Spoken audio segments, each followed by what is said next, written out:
mensaje es: Dios no desecha a quien ha elegido.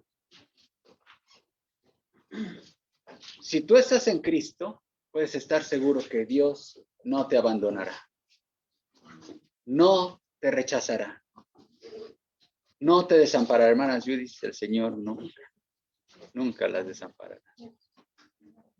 Y a ninguno de nosotros que por la gracia de Dios estamos en Cristo Jesús, hermanos.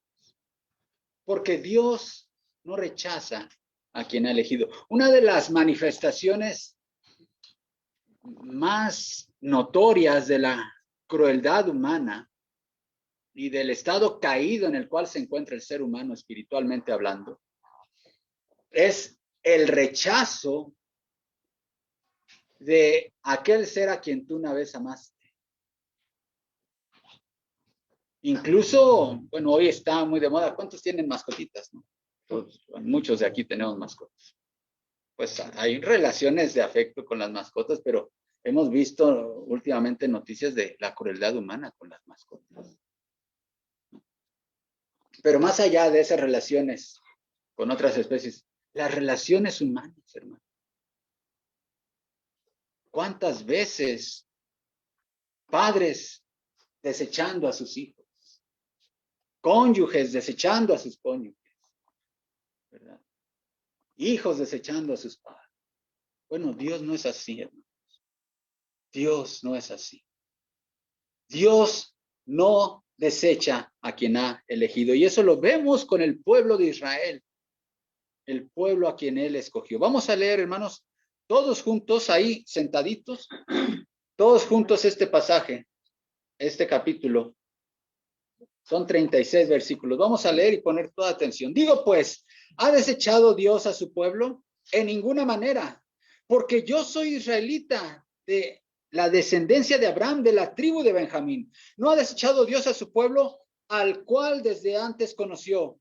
¿O no sabéis qué dice de Elías la escritura? ¿Cómo invoca a Dios contra Israel diciendo: Señor, a tus profetas han dado muerte y tus altares han derribado y solo yo he quedado y procuran matarme? ¿Pero qué le dice la divina respuesta? Me he reservado 7,000 hombres que no han doblado la rodilla delante de Baal. Así también, aún en este tiempo ha quedado un remanente escogido por gracia. Y si por gracia, ya no es por obras. De otra manera la gracia ya no es gracia, y si por obras ya no es gracia. De otra manera la obra ya no es obra. ¿Qué pues? Lo que buscaba Israel no lo ha alcanzado, pero los escogidos sí lo han alcanzado, y los demás fueron endurecidos. Como está escrito, Dios les dio espíritu de estupor, ojos con que no vean y oídos con que no oigan hasta el día de hoy. Y David dice: se ha vuelto su convite en trampa y en red, en tropezadero y en retribución. Se han oscurecido sus ojos para que no vean, y agóbiales la espalda para siempre. Digo pues, ¿han tropezado los de Israel para que cayesen? En ninguna manera. Pero por su transgresión vino la salvación a los gentiles para provocarles a celos. Y si su transgresión es la riqueza del mundo y su defección es la riqueza de los gentiles, ¿cuánto más su plena restauración? Porque a vosotros hablo, gentiles, por cuanto yo soy apóstol a los gentiles, honro mi ministerio. Y si en alguna manera pueda provocar a celos a los de mi sangre y hacer salvos a algunos de ellos, porque si su exclusión es la reconciliación del mundo, ¿qué será su admisión sino vida de entre los muertos?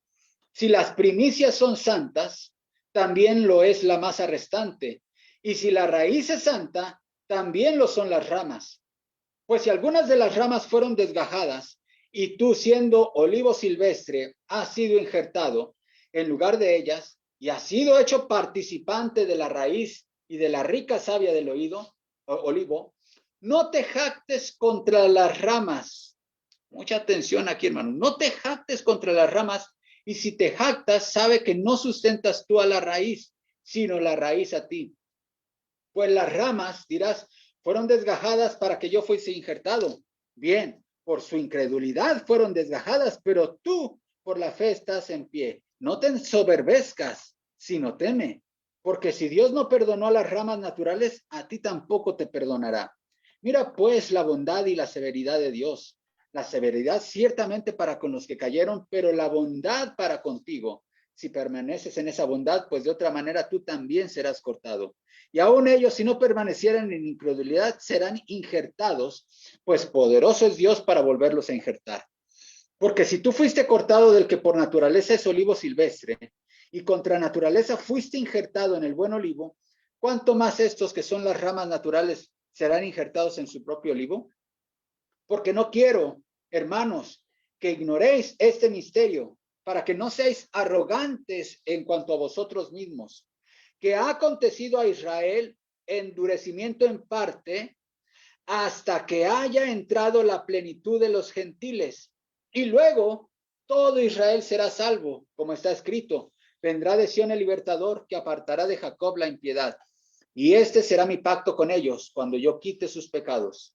Así que en cuanto al evangelio, son enemigos por causa de vosotros, pero en cuanto a la elección, son amados por causa de los padres. Note el 29, hermano. Porque irrevocables son los dones y el llamamiento de Dios. Pues como vosotros también en otro tiempo erais desobedientes a Dios, pero ahora habéis alcanzado misericordia por la desobediencia de ellos, así también estos ahora han sido desobedientes, para que por la misericordia concedida a vosotros, ellos también alcancen misericordia. Porque Dios sujetó a todos en desobediencia para tener misericordia de todos. Oh, profundidad de las riquezas, de la sabiduría y de la ciencia de Dios. Cuán insondables son sus juicios e inescrutables sus caminos. Porque ¿quién entendió la mente del Señor, o quién fue su consejero? ¿O quién le dio el primero para que fuese recompensado? Porque de él y por él y para él son todas las cosas. A él sea la gloria por los siglos de los siglos. Amén. Padre, bendice este tiempo de predicación. Señor, trae seguridad, afirma la fe de tus hijos, Señor. Edifícanos con tu palabra. Gracias porque tú eres fiel, Señor, y porque tu pacto con nosotros, Señor, nunca lo romperás. Gracias en Cristo Jesús. Amén.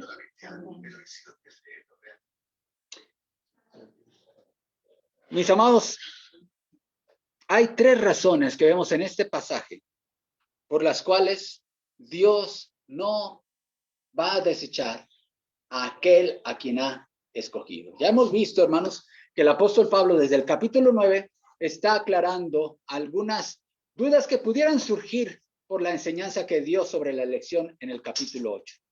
¿De qué trata el capítulo 8? De la seguridad del creyente que está en Cristo Jesús. Ahora pues, ninguna condenación hay para los que están en Cristo Jesús. Tienen un sello ellos, los que no andan conforme a la carne, sino conforme al Espíritu. ¿Y en qué se basa esa seguridad? Bueno, hacia el final del capítulo lo dice, porque a los que antes conoció, a estos también predestinó para que fuesen hechos conformes a la imagen de su Hijo. Y a los que predestinó, a estos también llamó, y a los que llamó, a estos también justificó, y a los que justificó, a estos también glorificó. ¿En qué está basada la seguridad del creyente? En la elección de Dios, la elección soberana de Dios. Pero en el capítulo 9, la sección judía de la iglesia de Roma pudiera preguntarse, bueno, los judíos, la nación judía también fue elegida, y mira, ahorita están en incredulidad, como que no es una base muy fuerte. Pablo está aclarando, Dios no ha desechado a Israel, ni se pone en duda su justicia por elegir, y tampoco se pone en duda su fidelidad. Vemos pues, hermanos, que aquí Pablo está llegando a la conclusión de esa cuestión. Y llega con una pregunta. Digo pues, ¿ha desechado Dios a su pueblo? ¿A qué pueblo se refiere? ¿De quién ha venido hablando el apóstol Pablo? De una nación étnica, literal, ¿sí? Así como existe la República Mexicana o el país México, así como existía, Egipto en aquella época y otras naciones, había una nación concreta, la nación de Israel. Y Pablo lo pregunta, ¿ha desechado Dios a su pueblo? ¿Cuál es la respuesta, mis amados hermanos? En ninguna manera. En ninguna manera. Y la primera razón que Pablo da es para muestra un botón, dice yo.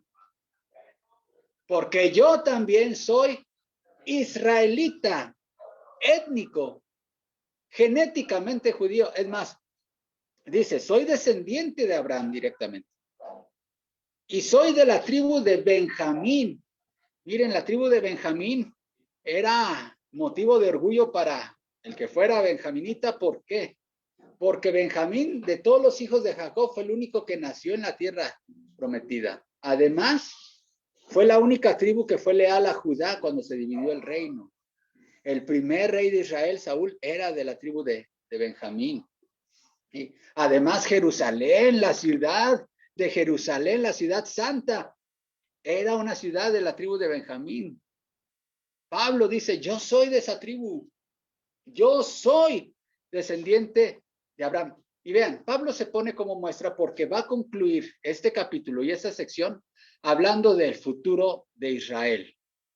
Y se va a llegar el momento en que Israel se convertirá al Señor y reconocerán al Mesías. Y estaba leyendo un comentario bien interesante sobre esto.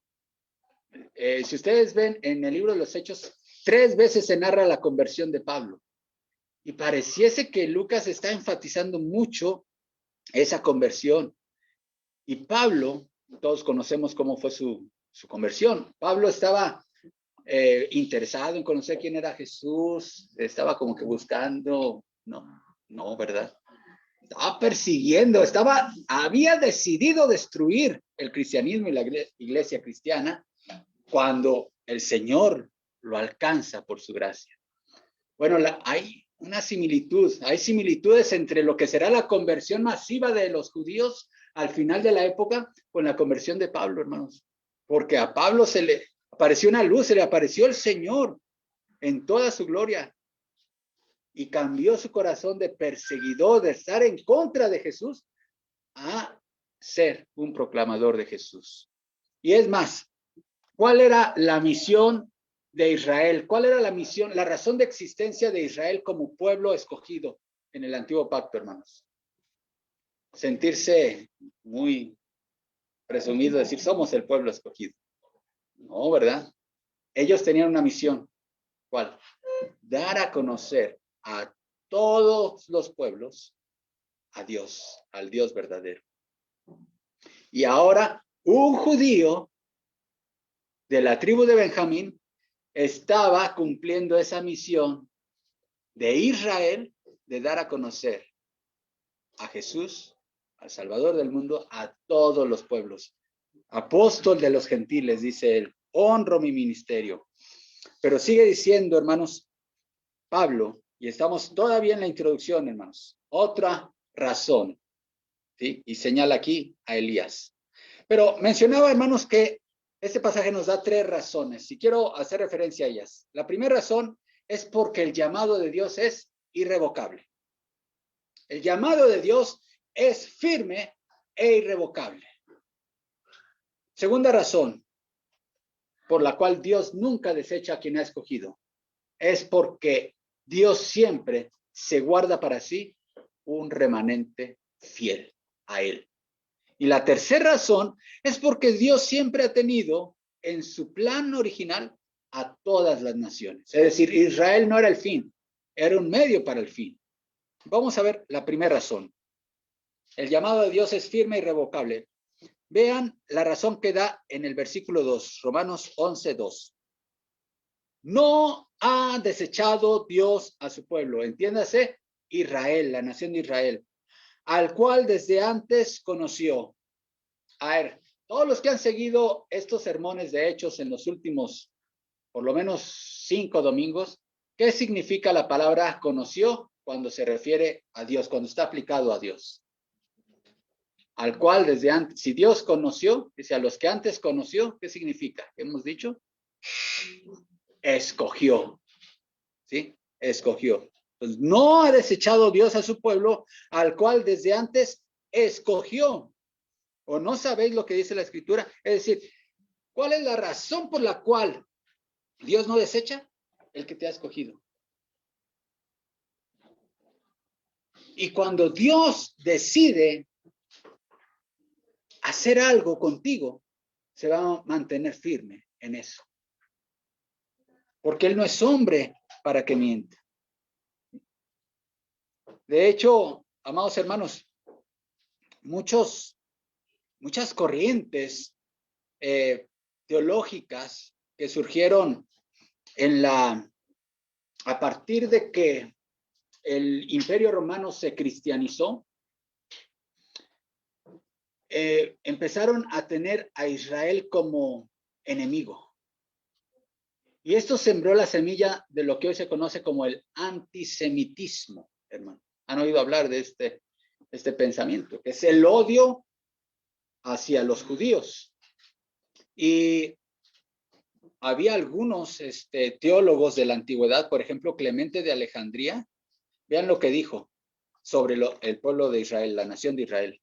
Clemente de Alejandría en el 195 dijo que Israel negó al Señor y así perdió el lugar del verdadero Israel.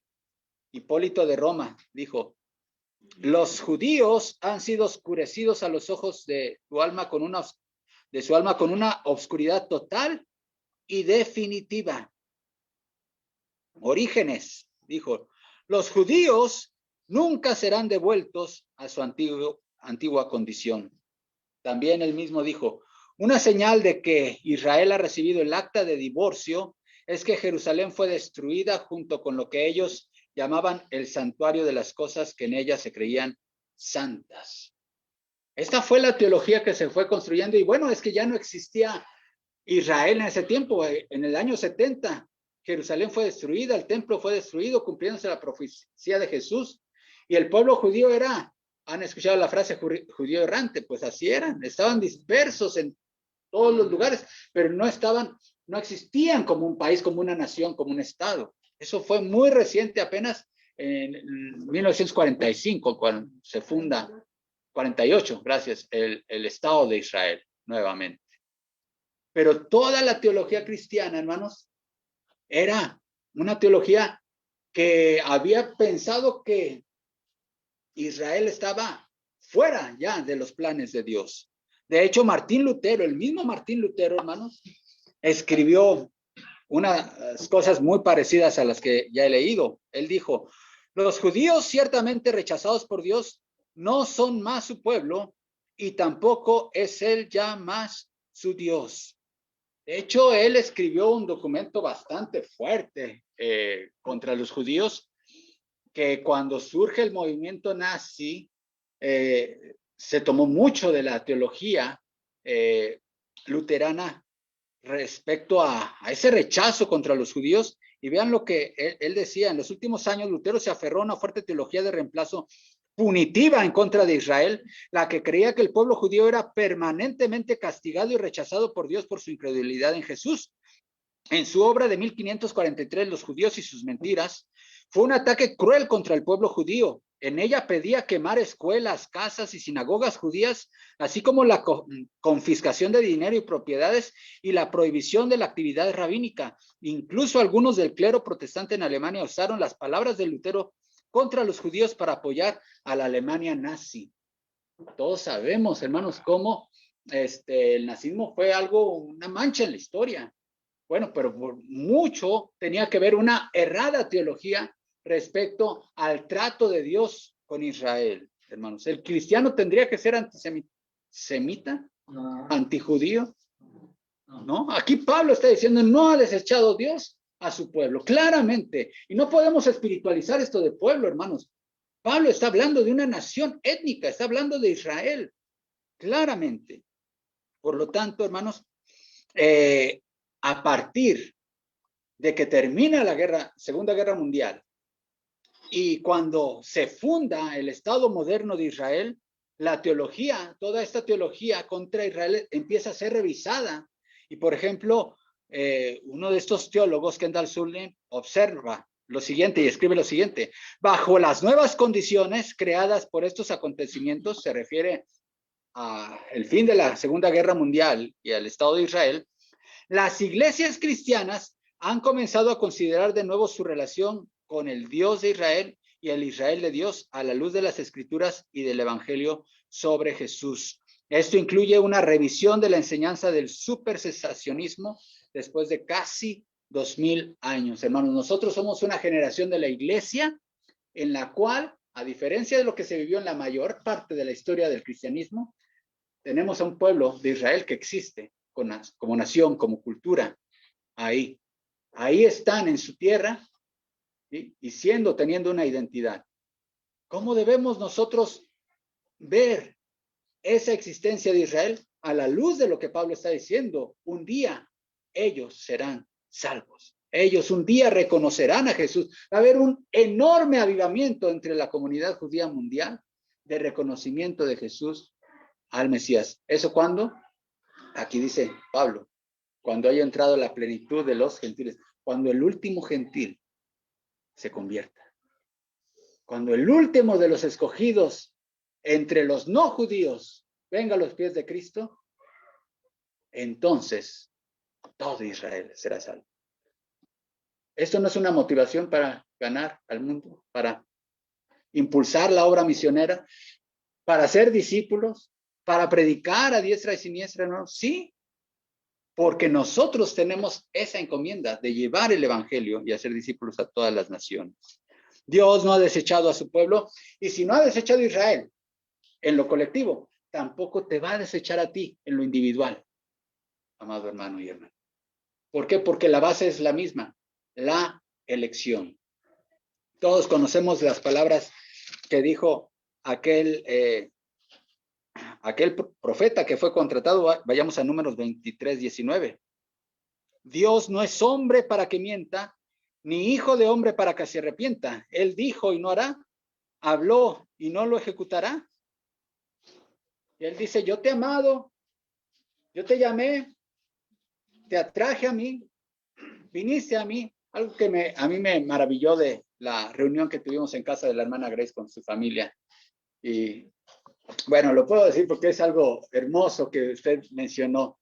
Y con lágrimas en los ojos dijo, yo no sé muchas cosas, pero tomo nota de lo que escucho en el sermón. Y dice, algo que he aprendido. Y ella, profundamente conmovida, dijo que yo no lo elegí a él, él me eligió a mí.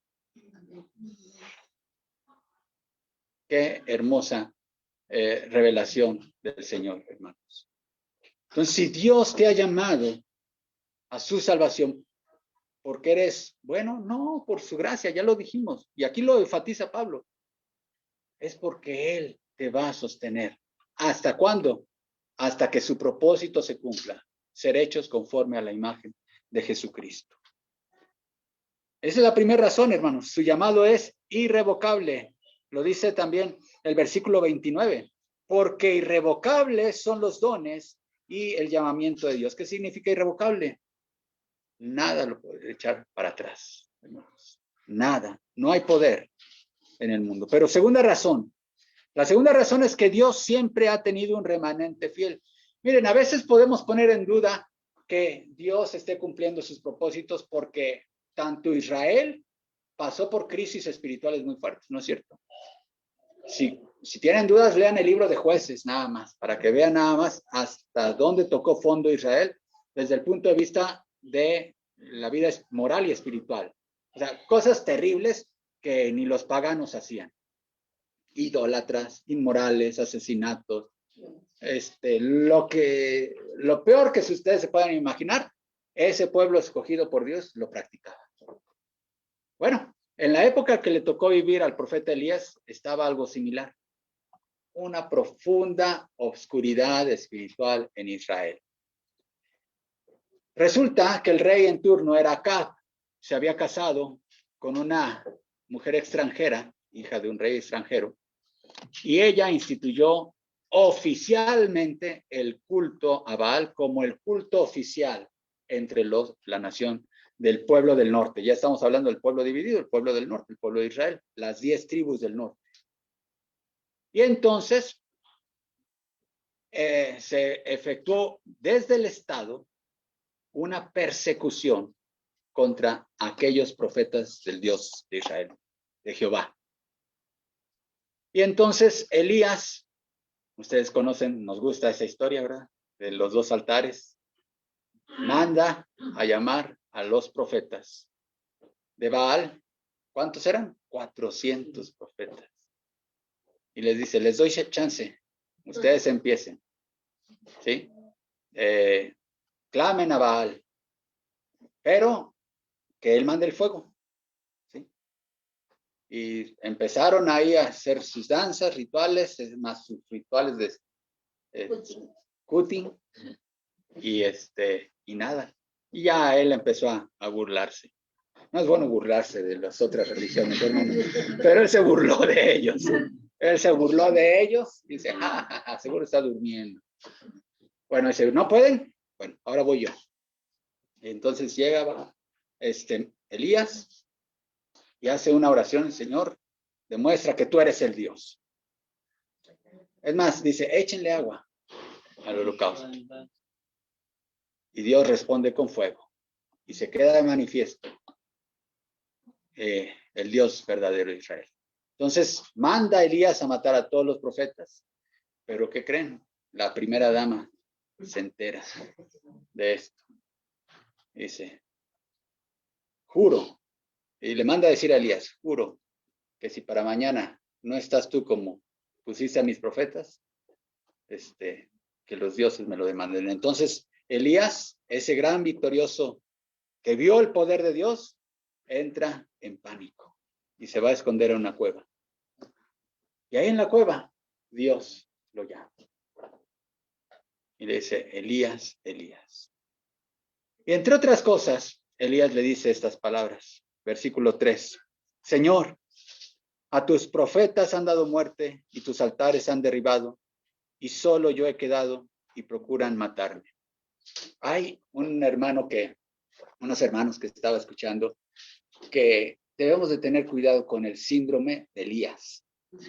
El síndrome de Elías. Miren, este síndrome se da sobre todo en las iglesias que enfatizamos el celo por la sana doctrina. Y es bueno tener celo por la sana doctrina, ¿no, hermanos? Todos nosotros debemos ser firmes defensores del evangelio, pero sin caer en el síndrome de Elías. Porque Elías dice, he sentido un vivo celo por Jehová. Dice estas palabras, Señor, a tus profetas han dado muerte y a tus altares han derribado, y solo yo he quedado. Hay movimientos, hermanos, que usan de pretexto el tema de la sana doctrina para decir, nosotros somos los únicos.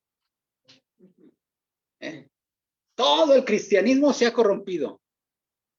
Y solo si tú formas parte de nuestra red de iglesias, entonces estás dentro de la verdadera luz, porque todos los demás están pervertidos.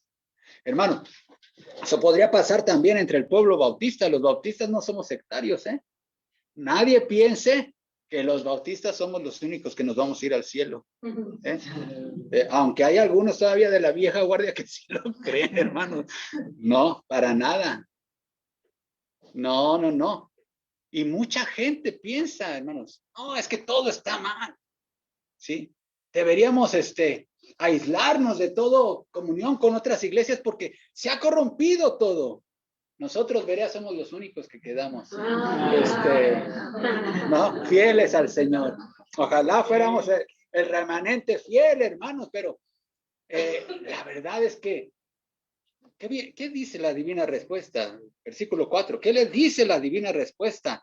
Me he reservado 7,000 hombres que no han doblado la rodilla delante de Baal. Hermano, hermana, no te creas la última Coca-Cola en el desierto. No somos la única iglesia fiel. Hermano, no es cierto. Dios tiene mucho pueblo que se ha reservado en este país, en este mundo, que no ha doblado sus rodillas ante los nuevos Baales que hay alrededor. Así que fraternicemos, hermanos. Dejemos a un lado ese síndrome de Elías. Dios siempre tiene un remanente fiel, hermanos. Ahora, una tercera razón que nos da Pablo en este pasaje es porque Dios siempre tuvo en su mente salvar a todos los pueblos, no nada más a los judíos. Eso se le reveló a Abraham. Vamos a A ver, por ejemplo, en Génesis 12, 1 y 2. Cuando Dios llama a Abraham,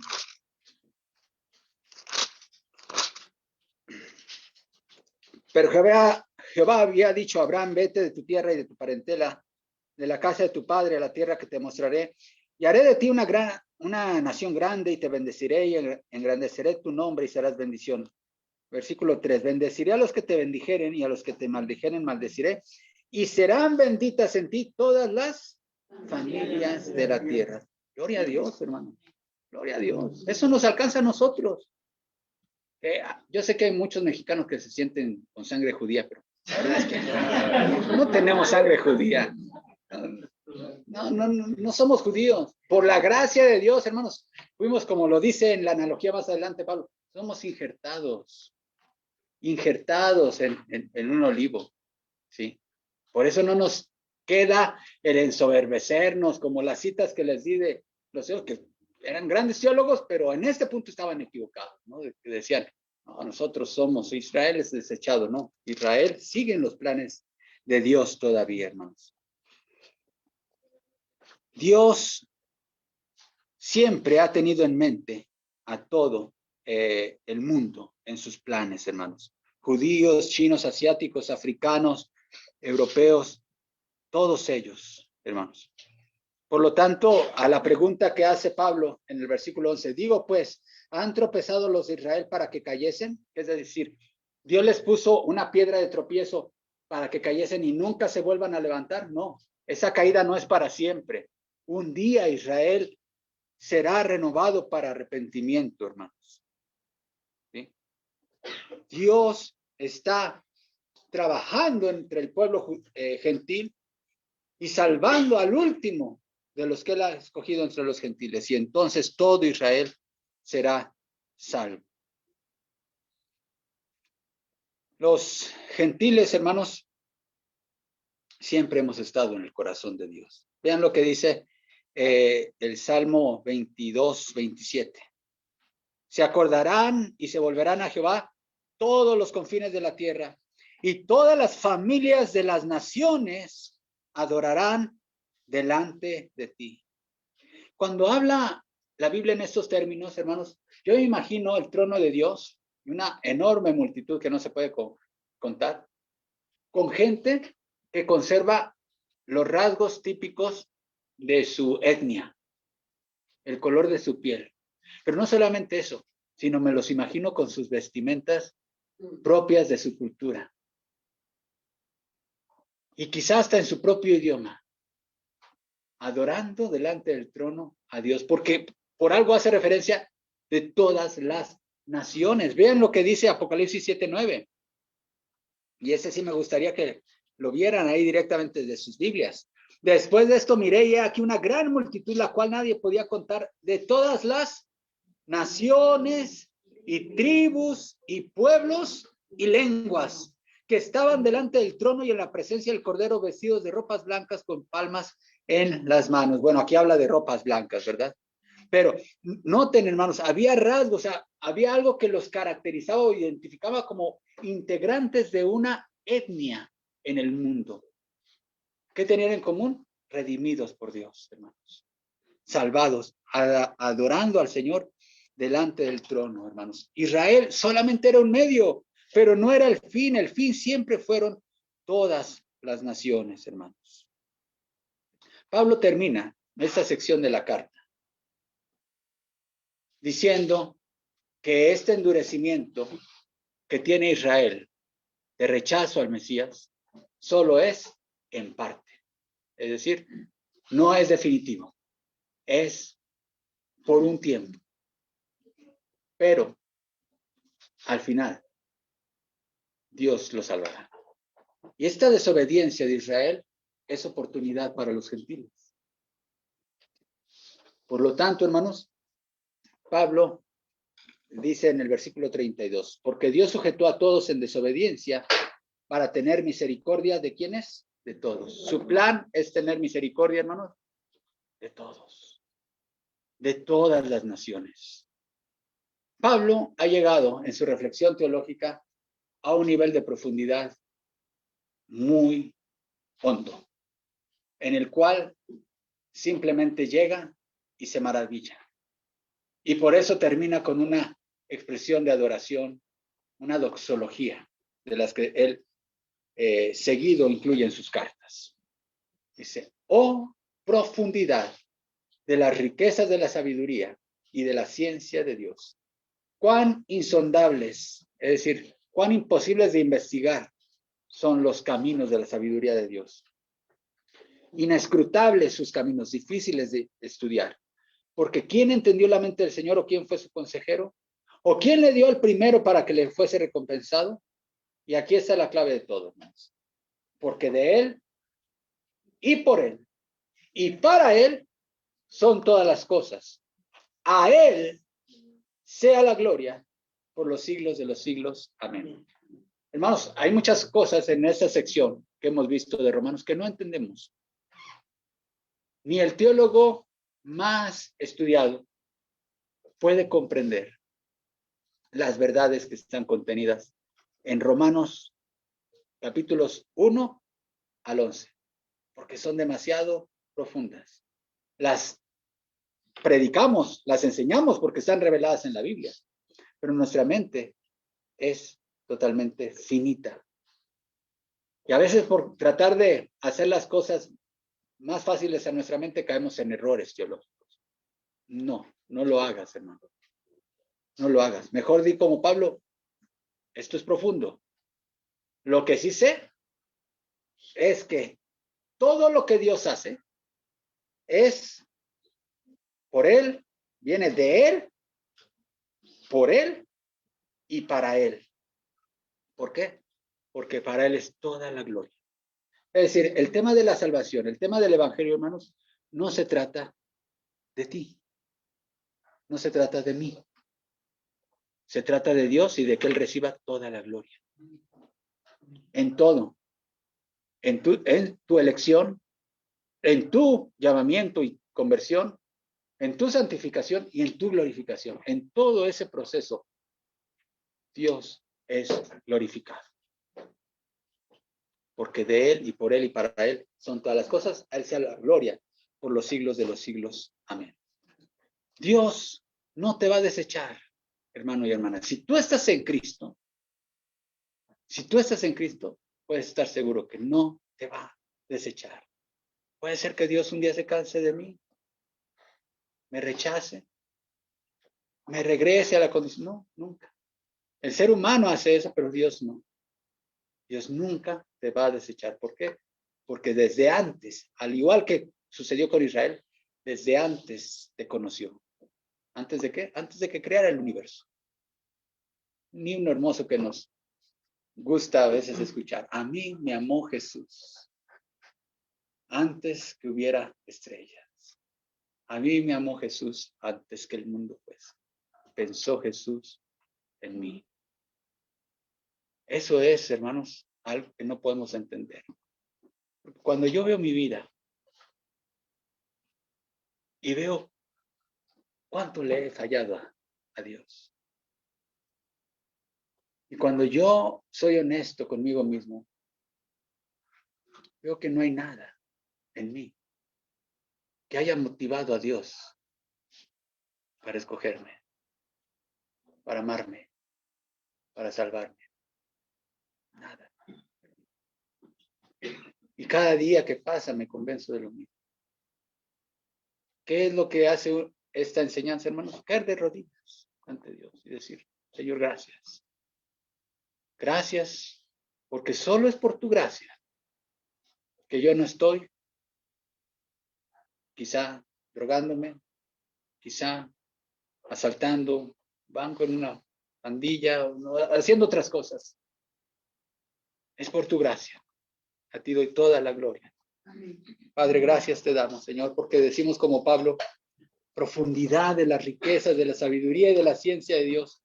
Cuán insondables son tus juicios e inescrutables tus caminos. ¿Quién ha entendido tu mente, Padre? ¿Quién ha sido tu consejero?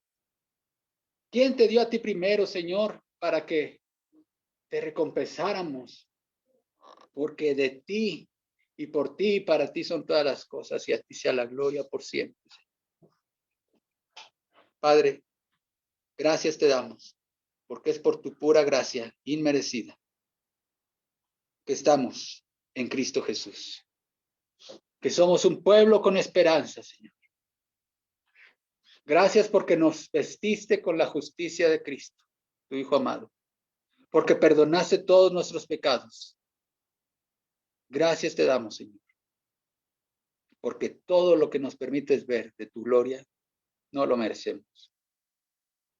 Simplemente permítenos vivir para ti. Que cada latido de nuestro corazón sea para ti, Señor. Que cada segundo de nuestra existencia, Señor, sea en alabanza, en gloria a ti. Ayúdanos, Padre, a cumplir la misión que tienes para nosotros en este mundo, de llenar con tu evangelio a todos los pueblos, hasta que entre la plenitud de los gentiles, que el último de los gentiles entre los escogidos venga a Cristo